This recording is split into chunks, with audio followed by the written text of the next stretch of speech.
السلام عليكم ومرحبا بكم في قناه طبخ ليلى. ان شاء الله في هذا الفيديو غادي يكون الفيديو او سلسله تحضيرات رمضان، غادي يكون الجزء الرابع. كنتمنى هذا الجزء هذا ينال اعجابكم. اللي غادي نحضر لكم فيه عجينه الكيش او العجين المكسر، كذلك غادي نحضر لكم العجين المورق مع طريقه الاحتفاظ به، وكذلك غادي نحضر لكم الحشوات ديال هاد العجائن هادو اللي كيجيو على هذا الشكل. كنتمنى هاد الوصفات هادو ينالوا اعجابكم، ونخليكم تتابعوا معايا الفيديو. غادي نبداو على بركه الله باول وصفه اللي ممكن نحتفظوا بها في المجمد، ممكن نصايبوا بها كميه كثيره. انا دابا غادي نوريكم غير كميه قليله. عندي هنا 250 غرام ديال الدقيق، غادي نحتاج معها 250 غرام زبده خاصه بالتوراق، يعني نفس الكميه ديال الدقيق نفس الكميه ديال الزبده. عندي الماء اللي غادي يجمع لي هاد العجينه، وشويه راس معلقه صغيره ديال الملحه. هادو هما المكونات اللي غادي نحتاج. ندوزو لطريقه التحضير. اول حاجه غادي نبدا بها، غادي ناخذ الملحه، شويه ديال الملحه،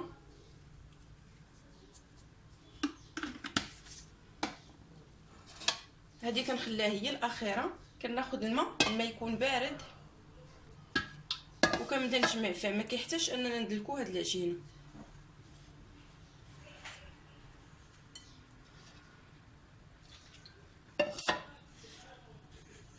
العجينه خصها تكون قاصحه شويه.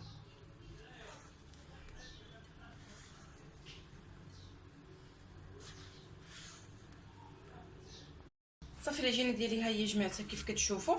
تقريبا خدات لي 125 ملل ديال الماء، يعني نصف الكميه ديال الدقيق.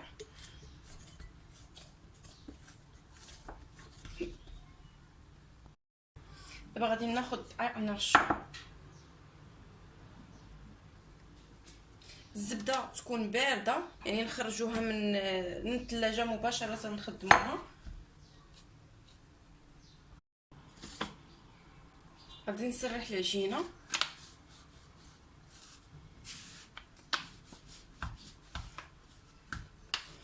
غنسرحها بشكل طولي.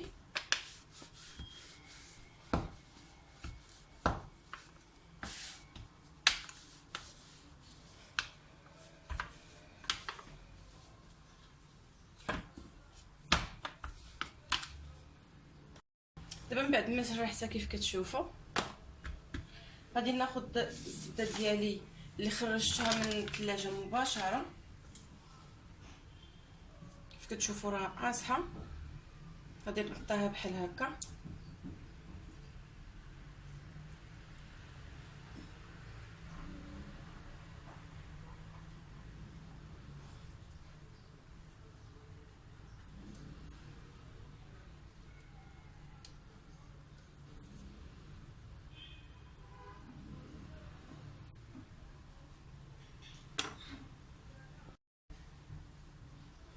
غادي نجيب هاد الشيء هكا، كنجيب هاد الشيء هكا وكنسد على المسمن، عفوا العجينه بحال كنديرو المسمن بهاد الطريقه. ما نخليوش الزبده تبان نهائيا.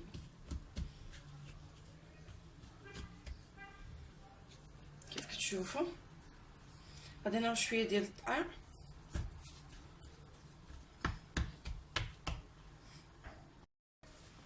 وغادي نبدا نسرح فيها بشويه. كنضغط غير بشويه عليها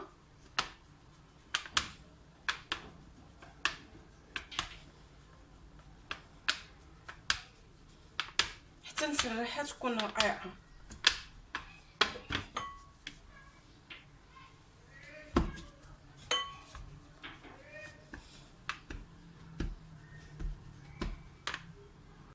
صافي دابا كيف كتشوفوا نسرحتها بشكل طولي.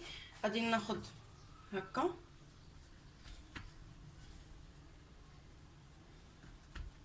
وكندير هكا،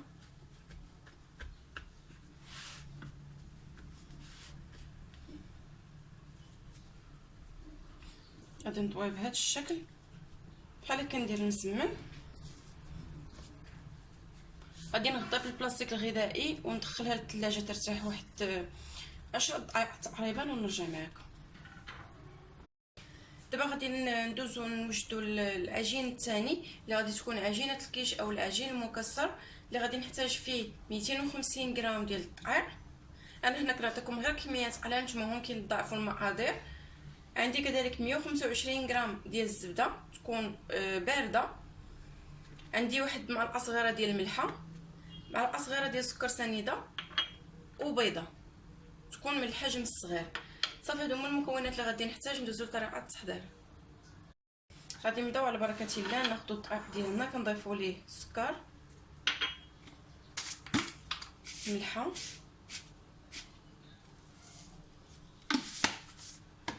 وغادي نضيف الزبده 125 غرام يعني نصف علبه.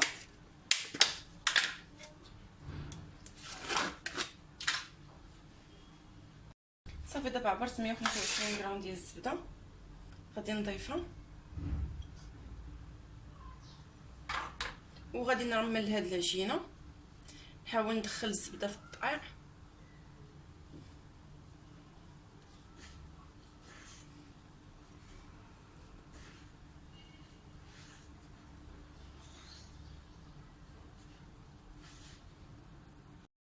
دابا هي العجينه ديالي او الدقيق هو ترمل. غادي نضيف البيضه، بسم الله،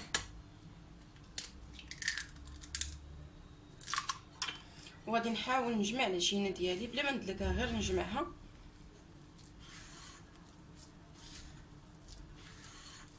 الا ما كفاكمش ما تجمعاتش يكون بهاد البيضه، كتضيفوا شويه الماء بارد.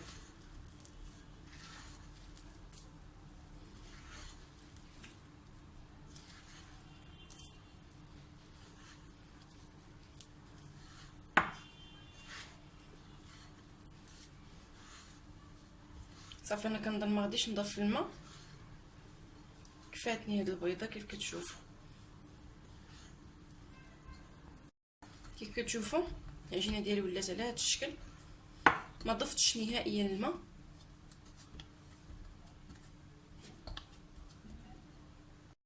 دابا من بعد ما خليتها ترتاح واحد 5 دقائق، كناخذ بلاستيك غادي نسرحها بين 2 بلاستيكات من الافضل باش ما نزيدش ليها الكميه ديال الدقيق.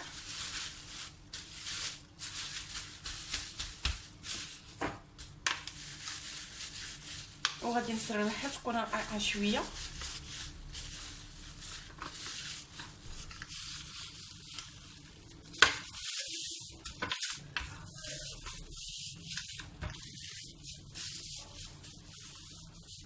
هنا هما عندي القوالب ديال الكيش غادي ما غاديش ندهنهم، حيت اصلا الكيش فيه هاد العجينه فيها الزبده بزاف، يعني ما غاديش تلصق ليا.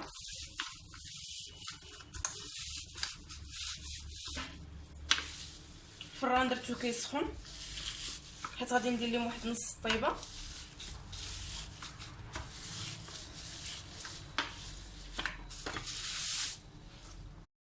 صافي العجينه ديالي ها هي سرحتها كيف كتشوفوا. غادي ناخذ ليمون ديالي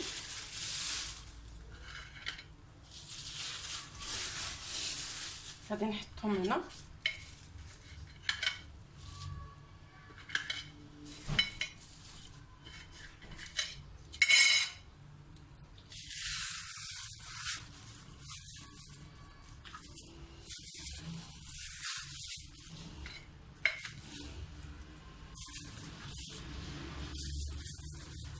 غادي نحاول نرخي العجينه باش تدخل في المول داخل. كتشوفوا طريقه سهله، وكنضغط عليها بهذا الشكل، اولا كندوز المدلك هكا باش تقطع.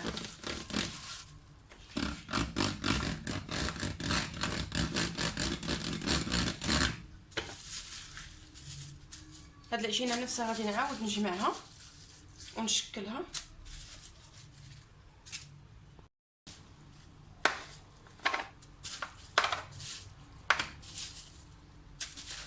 غادي نوريكم دابا كناخذ العجينه وكنضغط بهذه الطريقه باش ياخذ الشكل ديال هذا المول. كنضغط من الوسط باش نخوي البرد.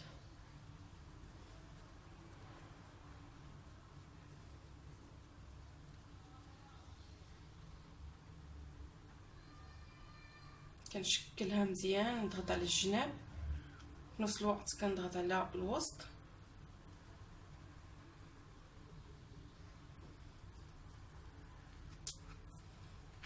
كنحيد هاد البقايا بهاد الطريقه.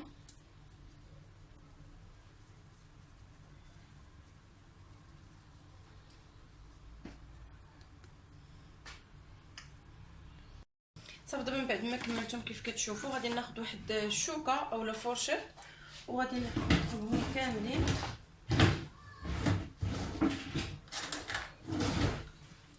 كيف غادي تشوفوا معايا كنطقب هاد الجناب حتى هما.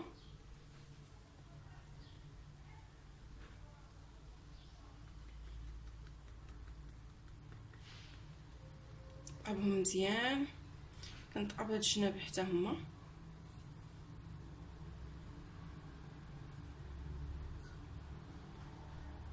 صافي غادي نستمر بنفس العمليه. دابا غادي ندخلهم المجمد واحد 20 دقيقه، ومن بعد غادي ندخلهم الفران يكون سخون من قبل. بالنسبه لهاد العجينه غادي نعاود نشكلها، كنجمعها وكندخلها للثلاجه ترتاح واحد 10 دقائق او من 5 دقائق حتى ل 10 دقائق باش ممكن نشكلوها مره اخرى. دابا من بعد ما ارتاحت العجينه ديالنا في الثلاجه، غير في الثلاجه عادي ماشي مجمد، غادي نعاود نسرحها.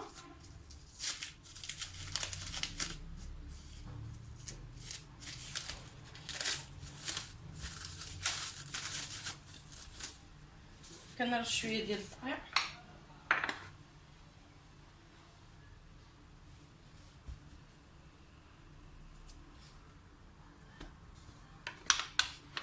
كنضغط في الاول غير بحال هكا حتى كتسرح شويه وكترخف، عاد ممكن نسرحوها بحال هكا.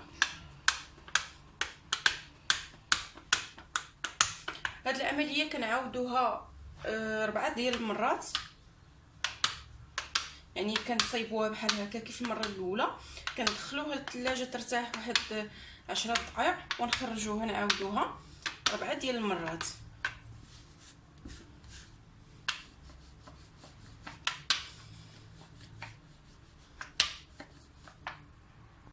هاهي العجينه سرحتها مره اخرى، غادي نطويها.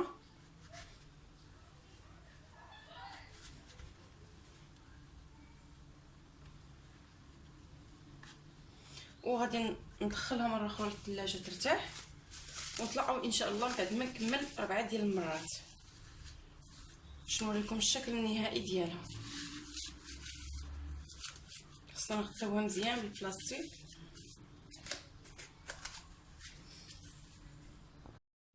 صافي هذه عجينه الكيش الشكل ديالها الاخير. بالنسبه لطريقه التجميد كنرتبوهم عدد اللي غادي تحتاجوا نتوما، يعني احتاجيتوا 10 غادي ديروا او 5 مثلا غادي ديروهم في بلاستيكه وتدخلوهم المجمد، وقت ما احتاجيتهم كتجبدوهم كتعمروهم بالحشوه اللي بغيتو وكتدخلوهم يطيبوا كملوا الطياب ديالهم. كيف تشوفوا معايا انا درت لهم غير نص طيبه. اما بالنسبه للعجين المورق هو هذا، من بعد ما كملت 4 ديال المرات كتحتفظوا به بحال هكا في المجمد، ووقت ما احتاجيتوه كتجبدوه قبل بواحد 10 دقائق تقريبا وتستعملوه. غادي نوريكم الشكل ديالو من الداخل. كيف كتشوفوا راه كيجي مورق.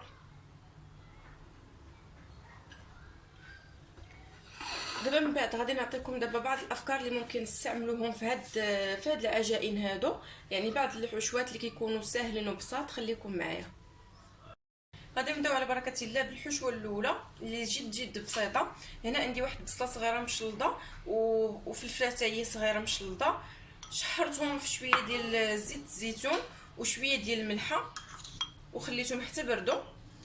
عندي كذلك علبه ديال الطون اللي غادي صفيتها من الزيت، غادي نضيفها لهاد الفلفله. عندي بيضه، معلقه كبيره ديال الياغورت طبيعي، ممكن تعوضوه بمعلقه كبيره ديال العجوه السائله. عندي شويه الفرماج احمر، شويه الابزار وشويه الملحه، وهذا العجين هذا ديال العجين المكسر. صافي هادو هما اللي غادي نحتاجو. ندوزو لطريقه التحضير. غادي نضيف الطون لهاد الفلفله والبصله، غادي نخليها على جنب. من بعد ما خلطتهم غادي ناخذ هاد البيض ومعلقه كبيره ديال عجوه سائله او ياغورت طبيعي. غادي ندير شويه الابزار شويه ديال الملحه وغادي نخلطهم مزيان. صافي الخليط ديالي ولا على هذا الشكل، نساجمهم مع بعضياتهم مزيان. غادي ناخذ العجين ديالي، بسم الله. كنحط حشوه، ما غاديش نكثر، غندير غير كميه قليله.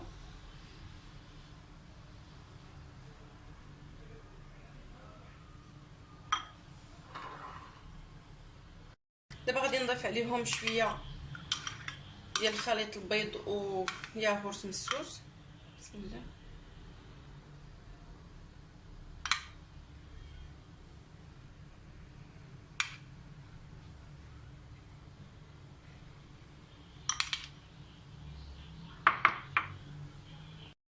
غادي نحك عليهم شويه ديال الفرماج احمر.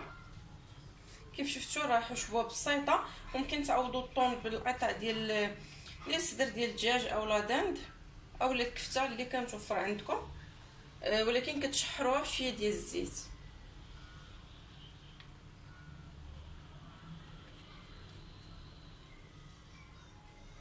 صافي دابا غادي ندخلهم الفران يكون سخون من قبل، درجه الحراره تكون متوسطه. على ما يكملوا الطياب ديالهم كنشعلوا عليهم من الفوق باش يتحمر لي الوجه ديالهم، ونطلعوا ان شاء الله باش نوجدوا الوصفه الثانيه او الحشوه ديال العجين المورع. دابا بالنسبه للحشوه ديال العجين المورع غادي نحتاج هنا عندي صلصه البيتزا، ممكن تصايبوها غير بوحدكم. عندي هنا طون ديال الزيت، شويه الفرماج غادي نحكو، كذلك قطع ديال الزيتون الاسود. صافي هادو هما المكونات اللي غادي نحتاج. ندوزو لطريقه التحضير. غادي ناخذ شويه ديال الدقيق نرشو، كناخذ نص العجين، كنرش شويه ديال الدقيق وغادي نسرحها تكون رقيقه شويه. هذا نوع واحد من هاد المملحات، ان شاء الله غادي نقدم لكم بزاف الانواع ديال المملحات اللي ممكن نصيبوهم بهذا العجين هذا.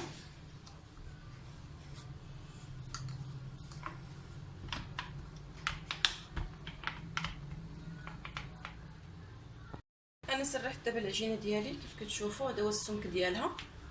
غادي نقطعها دوائر بالحجم اللي بغيتو نتوما.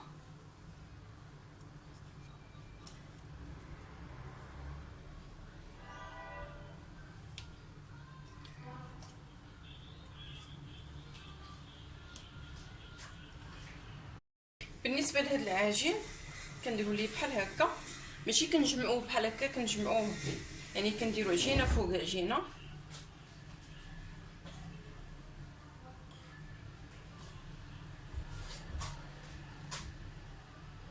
كنديروا ليه بحال هاد الطريقه وكنديروه في بلاستيك غذائي، كنخليوه يرتاح وكنعاودوا نسرحوه بحال هكا غير بشويه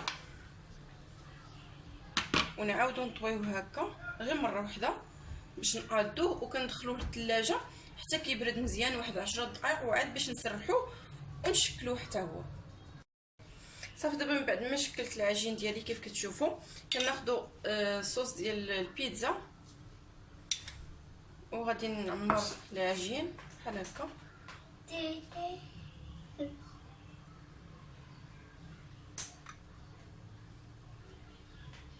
دابا غادي نحطهم من الفوق شويه.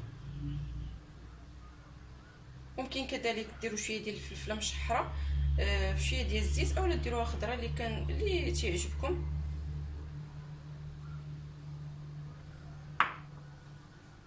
غادي ندير شويه ديال الفرماج احمر محكوك،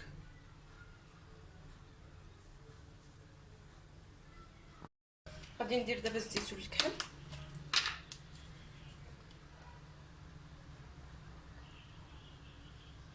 صافي دابا غادي ندخلهم للفران يكون سخون من قبل، درجه الحراره تكون متوسطه. في الاول كنشعل غير لتحت حتى كيطيبوا مزيان، ومن بعد كنشعل الفوق باش يتحمر لينا الوجه ديالهم ونخرجوهم. صافي هادو هما المملحات ديالنا بعد ما طابوا كيف كتشوفوا، كيجيو زوينين وكذلك ساهلين في التحضير، حشوات بساط. كنتمنى هذا الجزء هذا ينال اعجابكم، وانتظروني في الجزء الخامس.